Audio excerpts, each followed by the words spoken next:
Alright, hey guys. So what I'm going to be doing today is I'm going to be taking a switch and I'm going to be bypassing the stock light that is in my trunk on my Corolla, and I will show you what I'm going to be doing actually.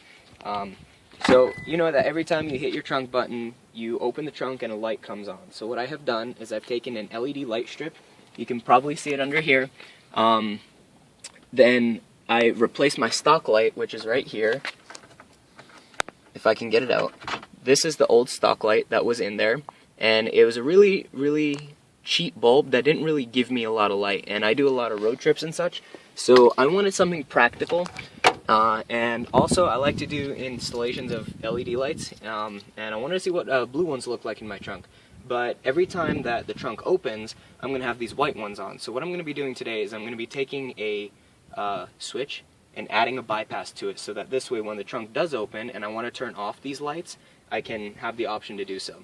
So we're going to go ahead and get started with that. I still haven't decided exactly where I want to put my switch, so I am going to find a nice spot. I was thinking maybe right here somewhere, so this way it's hidden, and that this way when the trunk is closed or open like this, I can flip the switch and turn these off, so that this way if I run a parallel strip of LED lights here, it will be blue or red or whatever I choose to put in there.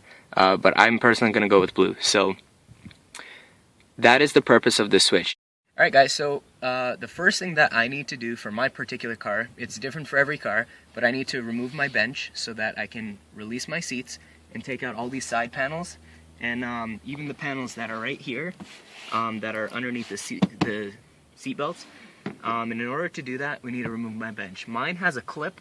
Mine are clipped, so I just have to pull on it, and I have moved my seats here forward so that this way you guys could see what I'm doing. So we're gonna go ahead and start with removing my bench, and I'm gonna just stick it outside somewhere so that this way I have some room to work.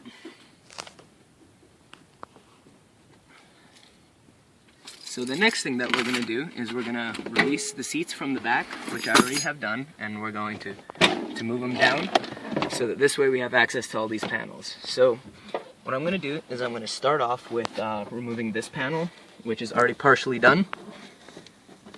I'm going to be careful because I lost one of my screws last time, and I believe this one comes off first.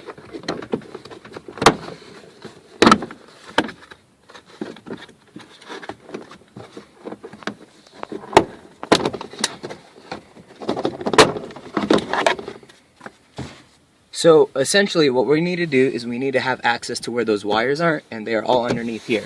So we're going to just remove the whole rear dash, and so to expose the wires so we can have room to install the switch.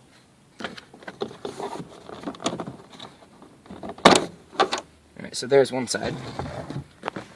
And now I'm going to walk around and do the other side.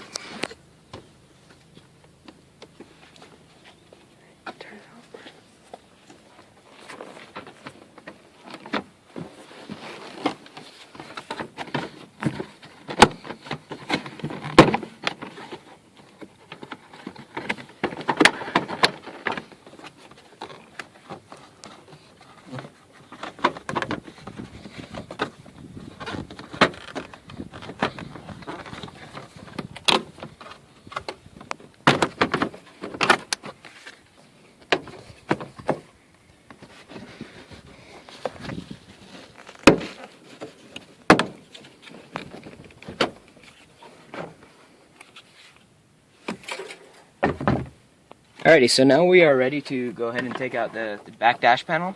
You can see all these wires here. They go to different things. You got to be careful when you're dealing with your side curtain airbags. You can see mine are a little bit exposed here. But if you ever do any type of work like this on your car, always be careful with that. So now we're going to reach underneath here and pop out the dash. What I'm going to do is I'm going to remove my seat belts from there and there, and also see if maybe I can take this out, but maybe I can't.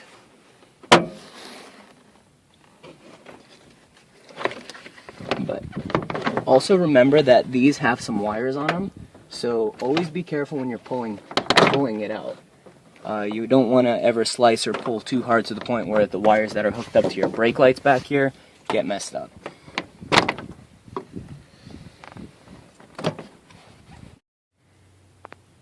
Okay, so I'm going to go ahead and just pull open my hood.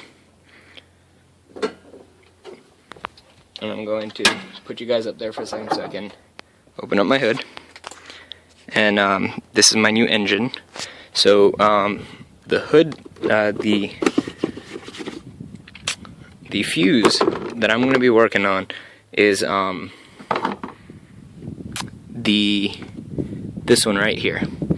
I already know which one it is, I'm pretty sure. It's labeled dome, so I'm going to just take it out so that this way none of my dome lights work. I'm going to just leave it in there so that this way I can put it back when I'm done with it. So this way you could see what I did is I pulled all the wiring, so you could see this is all the LED wiring from this strip here, which is not powered anymore because I pulled the fuse. It just soldered a positive and negative lead on it, and then I ran it up through a hole and into here, and this is the old stock bulb right here. It used to be on a switch or on a little plug, but I had removed it so that this way those white LEDs replaces this one. Sadly, I don't have a before shot, but I've uploaded the other stuff to Dropbox so you could see it. But you can see that this is the wire that went to the previous bulb, and there's a white one, which is the negative I found from my car, and the red one, which is power. So I don't have to go and ground out this whole circuit because there's a ground wire already grounded somewhere in the car. But I did test that with a multimeter, so I knew that it was the ground and that was the positive. So you just have to make sure that when you solder your wires, you can keep it straight. I left myself some extra length just to work with. It's always safe to do. And so this wiring works just like the old stock light with the new LEDs. It'll turn on and off as your trunk opens and closes. So what I'm going to be doing is when it's open and I don't want to have the LEDs on, so that this way I can display my blue or trunk glow, whatever trunk glow I decide to put in there. I can flip the switch so that this way I can use it when I need it, and also not use it when I don't want to. So I'll just take periodic videos of the installation there so you guys could see that. Okay, so I have this switch. This is the switch I'm going to be using. This is the one I recommended for you guys. It's just a simple switch, and pretty much it's going to work almost like the LEDs like I was showing you guys. The bottom one is going to be the power from the car, so the positive from that, and then the other one is going to be the positive from LEDs, so that this way it can turn on and off. I think that's how it's going to work, so I'm not exactly sure. So if it doesn't work, I'll just go back to the original and I'll have to go back to the drawing board and think about it some more. So what I have here, because the wire's all black, I have heat shrink from my RC stuff. I'm going to just cut off like a little bit and heat shrink one wire so that this way I know it's the positive wire when I'm working or troubleshooting it. And the black wire, I could either leave black or put some black heat shrink, so I'm gonna do that.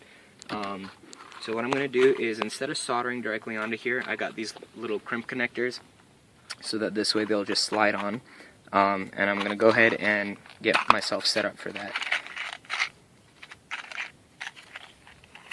I'm gonna just take two of them because it takes two, and they just slide on like this.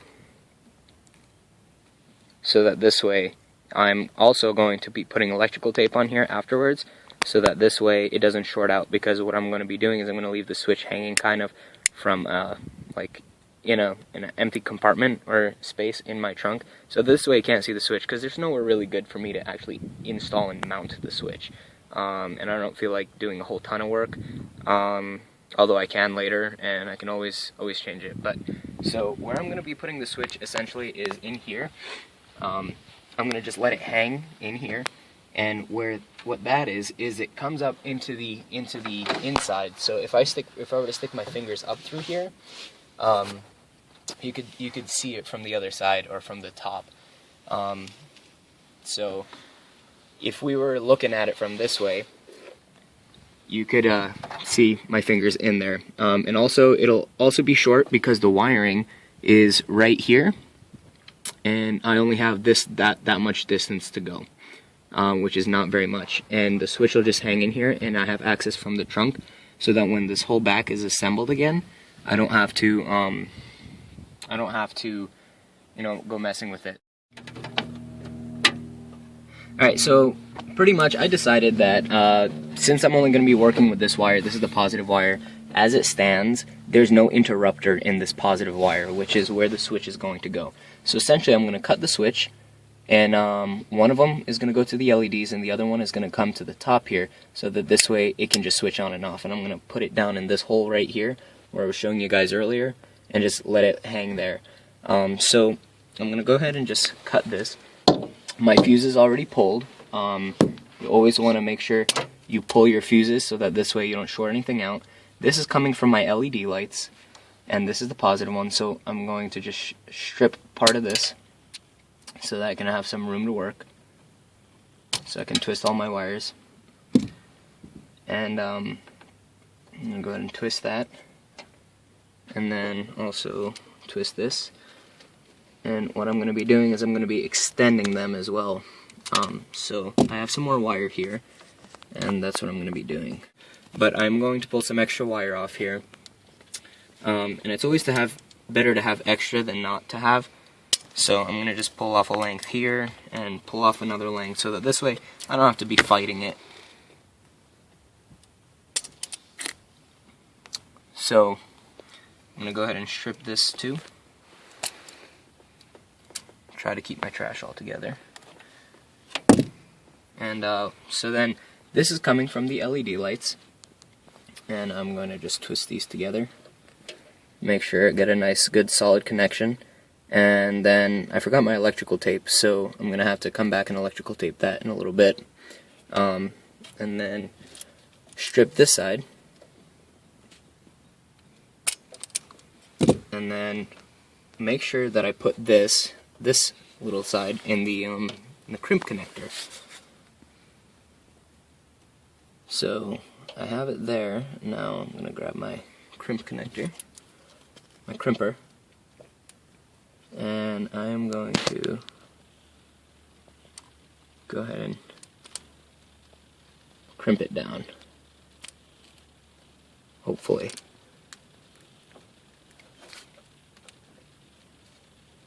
And that seems, oh, sometimes it doesn't work and sometimes it's not the greatest connection, so we're going to try that again. So that guy's trash because it's already crimped, and I'm still trying to get used to my crimper, so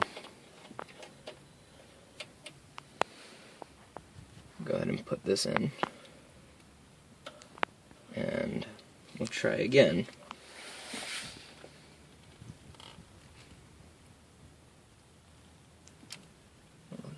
We'll go with this one right here.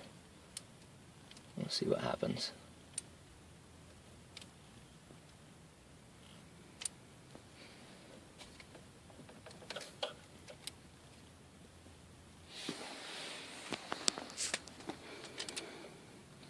So that's a decent enough connection. I'd prefer it to be better, but so that's going to just go to the bottom of the switch here, and then this is just going to hang down in here like so, and make sure that I don't go on my speaker so that this way it doesn't affect my radio. And go ahead and take the other side now and strip it. Keep my trash together. Strip it and wire it up to the positive side coming from the car. Make sure they're twisted together really well. And put a crimp connector on this end. It's a pretty simple upgrade, and it allows me to display other lights, which I really like. So this is the side with the crimp connector, and I'm gonna have to get another one.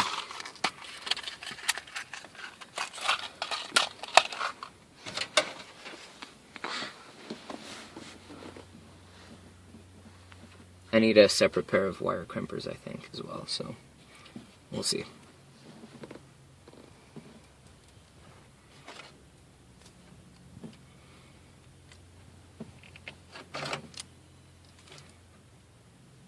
That's good enough. So that just goes up here to the top. And we're just gonna test the length of that, and that's more than enough length. So pretty much what I did was I put a switch on the LEDs so that this way I could turn them on and off. So when the camera gets pointed up that way, I flip the switch, it goes on, so that this way I keep it on all the time unless I want to display my LED lights to someone, like the blue ones I'm going to be putting in. Then, because this is on with the trunk, it's going to turn on and off when I open and close the trunk. So this is going to turn it off so that this way when the trunk is open, the stock LEDs, what used to be the stock bulb, which is now LEDs, will be illuminated, but this bypasses it so that this way when I open the trunk, they don't go on. So this way I have the option of keeping trunk lights on or off. So there will always be on this setting unless I want to display my LED lights to someone. Okay, so I went ahead and I put my car back together and I finished. So I wanted to show you guys the finished product here. So again, a basic overview of what I did. I had a really weak stock bulb back here that didn't really illuminate my trunk, and I go on a lot of road trips at night, and I always leave in the middle of the night, and I could never see what I was putting in my trunk. So I decided to put an LED strip back here in place of the stock bulb right here. So what I did was I wired that in, and I was also wanting to put in some trunk glow so that this way I can make my car look a little better and maybe show it off just a little bit and display it to people. So what I wanted to do was add a switch that would turn this on and off, because without a switch this light will be on, and if I have some blue ones back here it just won't look good. So this currently opens and turns on and off with the trunk. So if I were to close the trunk right now, it would turn off, and now that the trunk is open, they're on. But what I did was, as you guys could see in the video, I added a switch to it, and what I did was I decided to hide the switch back here. So you could see that it's more or less hidden, and this is what turns on and off the LEDs. Maybe you could get a better look at it from this angle. So that is going to keep the switch working with the trunk light, so that when my trunk opens and closes right now, it's going to come on and off with the opening and closing of the trunk. This cuts the power completely to allow me to display my blue LEDs. So here are the LEDs. They're not on, and then they go on. This is the on-off switch, or the bypass. So this is what it's going to be always set on, so that this way it's practical for me, and only when I want to show it off will I turn it off and turn on my other LEDs. So it's a pretty simple mod that I did. Nothing too extravagant, but I just wanted you guys to see it. So thanks for watching, I appreciate it. Okay, so here's the bypass switch that I put on for these LED lights. It is right in that slot right there. I hit it pretty well, so that turns it off so I can display the LEDs, and this turns it on so that it'll turn on and off with the trunk. It's really easy to see at night. So, yep, that's it.